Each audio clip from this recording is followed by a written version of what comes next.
আসসালামু আলাইকুম। দেখুন বাসে বসে আছে আমার ভাই, বাসে থেকে নেমে হাঁটছে, কোথায় যেন যাচ্ছে। আমি তার পিছু নিয়েছি। তার দুলাভাইও বের হয়েছিল একসাথে, কিন্তু বাসে তার দুলাভাইকে দেখিনি। আমি ছদ্মবেশে বোরকা পরে আমি পিছু নিয়েছিলাম, দেখি তারা কোথায় যায়। তাদের লক্ষণগুলো ভালো লাগছিল না। এই মুহূর্তে আমার ভাইকে দেখি একটা শপিং মলে ঢুকতে। কিছুক্ষণ পরে কোথায় থেকে উধাও হয়ে আসলো আমার বর। সে কিছুক্ষণ পরে এদিক ওদিক তাকিতকি করে সেও ঢুকে গেল শপিং মলের ভিতরে। বুঝলাম না, এখানে আসবে আমাকে না জানানোর কি হলো? আমাকে জানালেই পারতো। ওমা, ভাই আমার চুড়ি দেখছে, কানের দুল দেখছে, আমার জন্য কি পছন্দ করছে? কিছুক্ষণ পরে দেখি সেগুলো কেনাকাটা করে বের হয়ে গেল। আমি তো ছদ্মবেশে তার পিছু পিছু সব দেখছি। ওমা, তার দুলাভাইও বের হয়ে যাচ্ছে দেখা যায়। কোথায় যায় এরা? এরা শুধু হাঁটে আর হাঁটে। এরা কোথায় যাচ্ছে? দেখতে তো হয়, এদের লক্ষণ তো ভালো লাগে না। আমার ভাইকে দেখা যাচ্ছে ওভারব্রিজের উপরে ছটফট করছে, আবার মোবাইল বের করে কোথায় যেন ফোন দিচ্ছে, কথা বলছে। লক্ষণগুলো ভালো লাগতেছে না ভাই। আসলে কি, দুপুরে খাবার খেতে দিয়েছিলাম, তখন থেকে আমার ভাই ছটফট করতেছিল, শুধু বলতেছে বের হতে হবে। দেখুন, ওর পিছনে ঘুরতে ঘুরতে সন্ধ্যা হয়ে রাত হয়ে আসলো। শুধু হাঁটছিস, মানে এই হাঁটার কোনো শেষ নেই। কোথায় যে যাচ্ছে, কী যে করছে। আবার তার দুলাভাইকেও দেখা যাচ্ছে আড়ি আড়ি চোখে তাকে ফলো করছে, অথচ সামনে ধরা দিচ্ছে না। আমার ভাইকেও দেখা যাচ্ছে একটা ফুলের দোকানে দাঁড়াইতে। সে ফুল দিয়ে কী করবে? এই দেখছি চুড়ি কিনছে, এখন দেখছি ফুল কিনছে। লক্ষণ তো ভালো লাগছে না।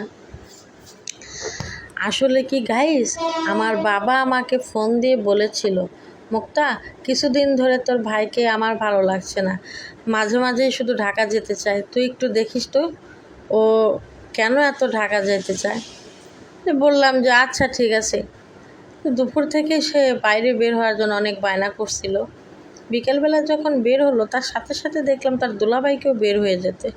আমিও ছদ্মবেশে বোরকা পরে বের হয়েছি, দেখি তারা কী করে। এখন দেখি যে শালা বাবু আর দুলাভাই পাশাপাশি থাকছে, অথচ কারোর সাথে কেউ দেখা দিচ্ছে না। আমিও পাশে রয়েছি, আমাকেও কেউ দেখছে না। কিন্তু আমার ভাই এই ফুল দিয়ে করবেটা কি? লক্ষণ তো মোটেও সুবিধার মনে হচ্ছে না। দেখা যায় গাইস কি হয়, দেখতে থাকুন আপনারা। আবার দেখা যাচ্ছে একটা মালাও কিনেছে ফুলের সাথে। দেখা যাক গাইস, এটা নিয়ে সে কোথায় যায়।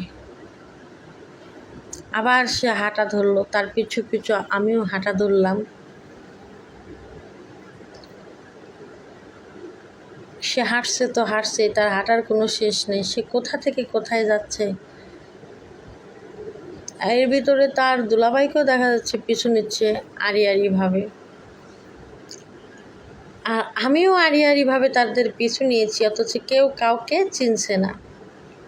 এখানে দেখা যাচ্ছে মন ভার হয়ে দাঁড়িয়ে আছে অন্ধকারে।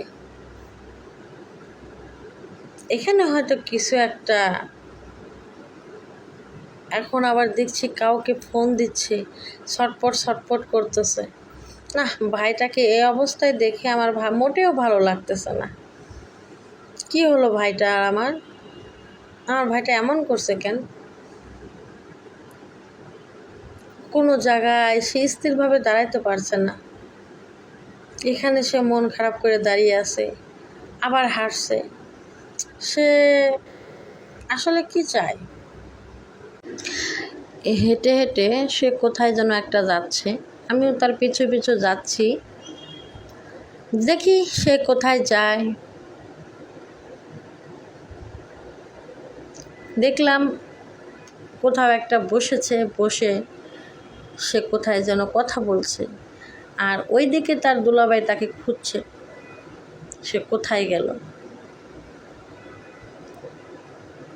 এদিকে দেখি ও কিছুক্ষণ পরে উঠে চলে গেল। ও মা, এটা কি দেখছি? আমার ভাইটা কার সামনে এসলো? মেয়েটা কে? ও কাকে ফুল দিচ্ছে? আবার হেসে হেসে কথা বলছে। আমার নিজের চোখকে বিশ্বাস করতে পারছি না। এটা আমি কি দেখছি? এর পিছনে দেখে যে আমার বড় এসেছে। আমার বর তার ডাকছে, সে সেদিকে খেয়ালই নেই। সে বারবার হাত সরে দিতেই যে তাকিয়েছে, দেখে দুলাভাই গো দুলাভাই বলে একটা চিৎকার দিয়ে দৌড়ে চলে দিল। সাথে সাথে অমনি কলার ধরে তার দুলাভাই শালাবাবুকে ধরলো। শালাবাবু বারবার কান ধরে উঠবাস করছে আর বলছে, মরে যাবো তাও আর কোনদিন প্রেম টেম করবো না, কোনো মেয়ার দেখ তাকাবো না, ক্ষমা করে দেন এবারকার যাত্রায়।